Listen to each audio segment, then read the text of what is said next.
May God bless your day and your week ahead as you join us for this deep dive. I mean, imagine for a second that you are standing in the front row for a genuine, undeniable miracle. Right, like something totally reality breaking. Exactly, like someone multiplies a few dinner rolls to feed a whole stadium of people, or, just casually walks across the surface of a stormy sea. You would think that seeing something like that with your own two eyes would make your faith absolutely unshakable. Right, you would certainly think so. But what if seeing the miracle actually blinded you to the person performing it? Today we are taking a deep dive into Mark chapter 6. We're using extensive notes from both the Holman and NAA Study Bibles, and, well, we're going to look at exactly that paradox. Yeah, it's such a rich text. It really is. Because if you want to understand how blinding familiarity can be, and how desperately we misunderstand true power, I mean, this ancient text is just an absolute masterclass. It really is a profound psychological study. We're going to look at a sequence of events today that, they seem kind of disconnected on the surface. But they're actually building this massive thematic argument. Right? It's a wild sequence. Oh, totally.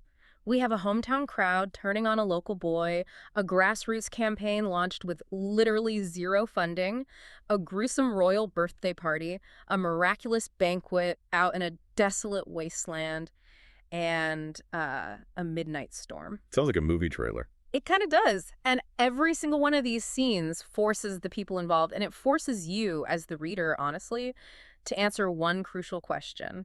How do you react when divine authority doesn't fit into the little box you built for it? So let's start right there with the box we build for people, because the chapter opens with Jesus returning to his hometown of Nazareth. Right, back to familiar territory. Yeah. He walks into the local synagogue and he begins teaching.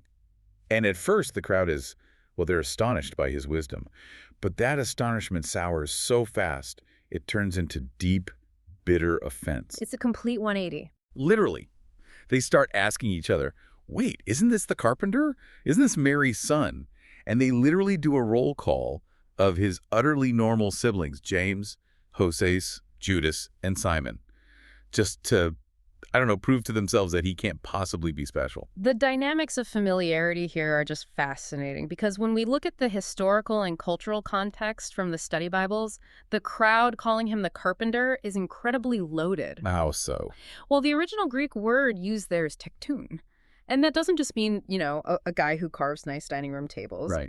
It refers to an artisan in wood or stone, so essentially a working class builder or a day laborer.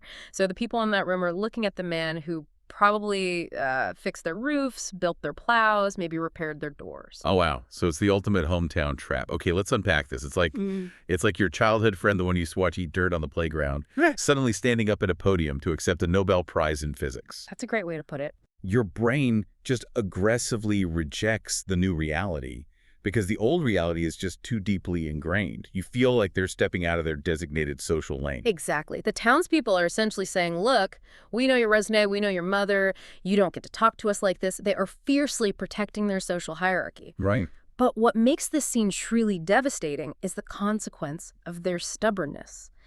The text gives us this incredibly stark statement. It says Jesus could do no mighty work there because of their unbelief. Wait, I have to push back on that phrasing. Yeah. Because it sounds like a contradiction of, everything else we know about divine authority could do no mighty work.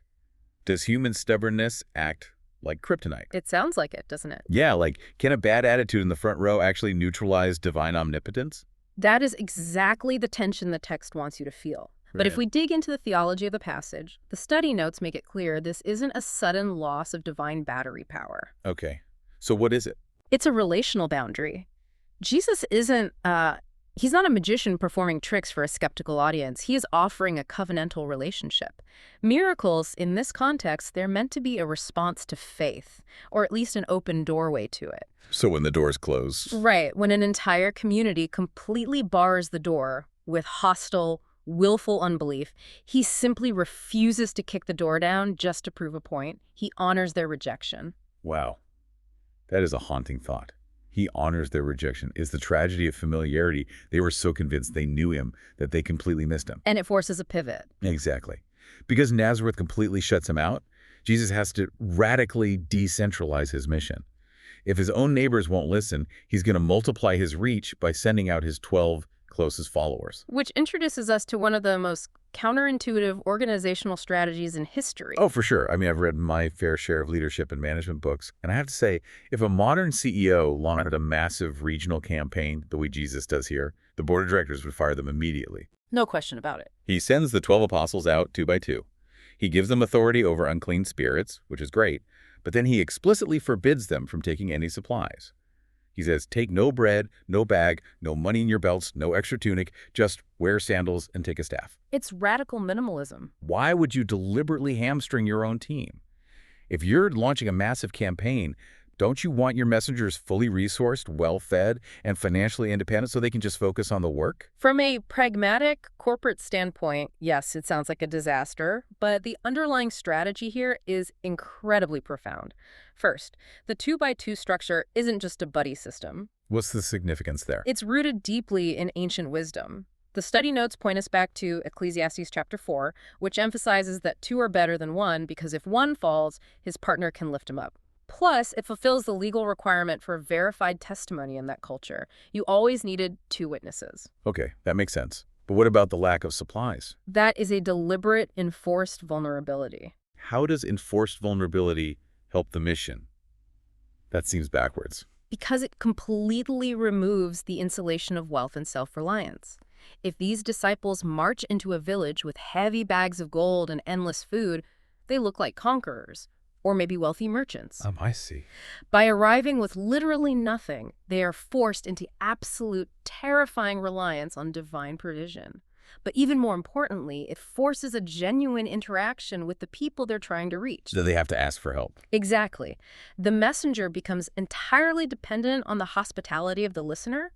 It tests the spiritual openness of a town immediately. Like, will you take in a vulnerable stranger speaking for God? And if they won't? Because the instructions for dealing with rejection are intense. He tells them, if a town will not receive you or listen to you, leave and shake the dust off your feet. Right. That sounds like a dramatic exit, but there has to be more to it than just brushing off your shoes. Right. Oh, there is massive cultural weight to that specific gesture. The historical notes explain that in the 1st century, when strict, devout Jews had to travel through Gentile or non-Jewish territories, they would literally shake the dust off their sandals when they crossed back into Jewish land. Wait, to cleanse themselves? Yes, it was a symbolic cleansing of pagan impurity. Wait a minute. Jesus is sending these Jewish disciples exclusively into Jewish towns and villages in Galilee. Exactly. So if a Jewish town rejects the message of the kingdom and the disciples shake the dust off their feet as they leave. They are essentially calling their own devout Jewish neighbors pagans. Yep. They're saying, by rejecting this message, you have placed yourselves completely outside the covenant of God. That is an incredibly aggressive, provocative warning. It's a visual enactment of divine judgment. They are leaving the spiritual consequences entirely at the doorstep of the town. And despite, or, perhaps because of this radical, uncompromising vulnerability, the grassroots mission is a massive success. It really is. The disciples are casting out demons, healing the sick, and preaching repentance everywhere. And the shockwaves of this peasant movement are so strong that they eventually breach the thick stone walls of the palace. Which brings us to the ultimate contrast in this chapter. The rumors of this divine power reach the ears of King Herod Antipas. And Herod's reaction gives us one of the most brilliant psychological portraits of political corruption ever written. It's so dark. Very dark. Herod hears about the miracles, and his immediate paranoid conclusion is, this is John the Baptist whom I beheaded. He has been raised from the dead. And then the narrative completely stops to give us a flashback of how John died. And this flashback is essential, because it shows us exactly what earthly political power looks like when it's utterly hollow. Yeah, it's basically soap opera level drama. Truly. To understand the tension, you have to look at Herod's family tree, which was notoriously complicated. Herod Antipas had married Herodias. But the problem was, Herodias was already the wife of his half-brother Philip. A total violation of Jewish law, specifically Leviticus 18, which strictly forbids marrying your brother's wife. And John the Baptist, being a prophet who absolutely refuses to compromise, publicly and repeatedly calls Herod out for it. And Herodias naturally hates John for this. She wants him assassinated. But the text gives us this bizarre detail. Herod actually protects John from his own wife. He locks John in a dungeon, sure, But he keeps him alive because the text says Herod feared John, knowing that he was a righteous and holy man. It's a fascinating paradox. I mean, Herod is a corrupt, compromised politician surrounded by sycophants and yes-men. Yet he is deeply drawn to the one man in his kingdom who tells him the absolute, unvarnished truth. It's like he can't look away. Right. The text says Herod would listen to John, and even though it left him greatly perplexed, he heard him gladly. Herod is treating a prophet of God like a pet philosophical project. Right up until the birthday party. Here seems really interesting. Herod throws a massive banquet for his nobles, his military commanders, and all the elites of Galilee. Herodias' daughter, Salome, dances for the guests, and it's a huge hit. A very dangerous moment. Because Herod gets completely swept up in the adrenaline and the applause, and he decides to flex his power in front of his generals. He makes this massive, arrogant public oath to the girl. He says, "Ask me for whatever you want, up to half my kingdom, and I will give it to you." Now, anyone reading this in the ancient world would recognize that phrase. The study Bibles point out that up to half my kingdom is a famous hyperbolic idiom. So he didn't literally mean half the kingdom. No. It echoes the exact words of King Ahasuerus to Queen Esther in the Old Testament. Herod doesn't actually mean he's going to carve up his real estate and hand over foreign policy to a teenager. Right. It is performative masculinity. It's a monarch showing off his limitless wealth and generosity to his subordinates. But his pride sets a trap that he cannot escape. The girl runs to her mother, Herodias, and asks what she should request. Herodias doesn't hesitate. She demands the head of John the Baptist on a platter, immediately. Brutal. And the psychological collapse of Herod in this moment is staggering. The text says the king was deeply grieved. He doesn't want to do this. He is the king. He has absolute political and military authority in that room. He can easily say no, but he doesn't. Why? Because of his oaths and his guests. Notice the psychological tragedy here. Herod possesses total political power, but he has absolutely no personal freedom. Oh, that's a great point. He is entirely imprisoned by his own ego, his fear of looking weak in front of his military commanders, and the manipulative maneuvering of his family. He knows John is innocent, he knows John is holy, but he orders the execution anyway, simply to save face at a dinner party. It is the ultimate indictment of earthly authority. It consumes life just to protect its own pride. But the brilliance of Mark's writing here is what happens next. The transition is just incredible. Right. Herod's story ends with a headless prophet on a platter in a gilded palace. And the narrative immediately pivots. It takes us out of the palace and into a desolate wilderness where Jesus is about to host a completely different kind of banquet. The contrast could not be more intentional. So the disciples return from their exhausting mission, and Jesus takes them away in a boat to a quiet, desolate place to rest. They definitely needed it. Oh, absolutely. But the crowds figure out where they're going, and thousands of people literally run on foot along the shoreline to beat the boat there. If I'm a disciple in that boat, and I am running on zero sleep, and I see a mob waiting for me on the beach, I am furious. I am telling the captain to turn the boat around. Human nature, right? Exactly.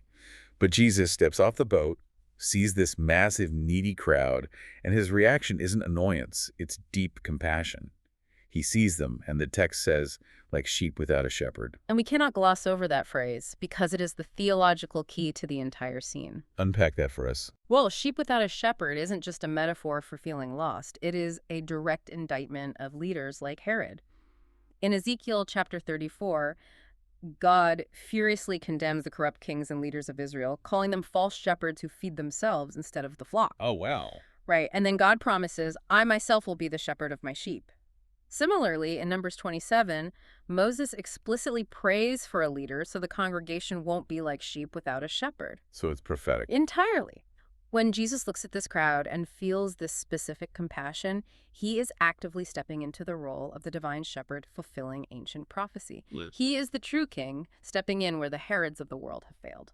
But the logistical reality of shepherding 5,000 men plus women and children in a desert quickly sets in. It gets late. Yeah. The disciples panic. They come to Jesus and ask, should we go and buy 200 denarii worth of bread? Which is a massive amount of money. Just to put that in perspective, a denarius was roughly a day's wage for a laborer. 200 denarii is over half a year's salary. It's like your boss turning to you in the middle of a barren field and saying, hey, there are 5,000 people here. I need you to put $50,000 of catering on your personal credit card right now. Right, it's an impossible, absurd demand. Exactly. The disciples are trapped by the physical limitations of their environment, But Jesus immediately imposes divine order on the chaos. The study notes highlight the incredible organization here. He commands the crowd to sit down in groups of hundreds and fifties on the green grass. And that specific detail, the green grass, that tells us exactly when this is happening. When? Yes. The NAA notes point out that grass in that region is only truly green in the springtime, right around the season of Passover. So it's not a coincidence. Not at all. This isn't just a random picnic. The Passover context casts a shadow over the whole event. Jesus takes the 5 loaves and 2 fish, looks up to heaven, blesses the food, breaks the loaves, and hands them to the disciples to distribute. And it just doesn't stop. It multiplies in their hands. The text says they all ate and were satisfied. And then comes the cleanup, which is my favorite detail. They gather exactly 12 baskets full of leftover broken pieces. 12 baskets, I mean, in a text this dense, that cannot be a coincidence. No, it's highly symbolic. Numbers in biblical literature always carry weight. 12 baskets point directly to the 12 tribes of Israel. Right. It is a physical, undeniable demonstration that Jesus is the true provider who can abundantly sustain the entire nation of Israel. It is a miracle so central to understanding Jesus' identity that it is the only miracle recorded in all 4 of the Gospels. You would think that experiencing that feeling, the bread literally multiply in your own hand, seeing 12 baskets of leftovers sitting in the grass, would cure the disciples of any doubt forever. You would think they finally understand exactly who their teacher is. You really would. But the very next scene proves that proximity to a miracle does not guarantee comprehension of the miracle. Exactly. It leads to one of the most terrifying and misunderstood moments in the New Testament. Jesus makes the disciples get into the boat to head toward Bethsaida while he goes up a mountain to pray. And then the storm hits. Yes. The study notes specify that it is the 4th watch of the night. Using the Roman timekeeping system, that means it's somewhere between 3:00 a.m. and 6:00 a.m. Pitch black. Pitch black, and the disciples are exhausted, trapped in the middle of the sea, rowing against a brutal headwind, making absolutely zero progress. And then Jesus just comes walking out to them on the water. Mhm. But there's a detail in this story that has baffled people for centuries. Mark writes that Jesus meant to pass by them. Yes, that phrase. Let's pause on that. Yeah. They are rowing for their lives. They are terrified. And Jesus is just going to take a casual midnight stroll past their sinking boat. What does that mean? Was he just going to casually wave at them while they were drowning? It sounds so bizarre in English, but no, he isn't ignoring them at all. This is where reading the text in its original language and historical context changes everything. Okay, lay it on us. The Greek phrasing translated as meant to pass by isn't about avoiding someone on the sidewalk. The Holman and NDA notes explain that this is the exact technical language used in the Old Testament for a theophany. And a theophany is a direct, visible manifestation of God revealing himself to humanity. Exactly. Think about Exodus 33, when God reveals his glory to Moses. The text says the Lord passed by him. Or look at Job chapter 9, where it explicitly describes God alone as the one who tramples the waves of the sea. Oh, wow. Yeah. Jesus isn't walking past them to abandon them. He is deliberately enacting a divine revelation.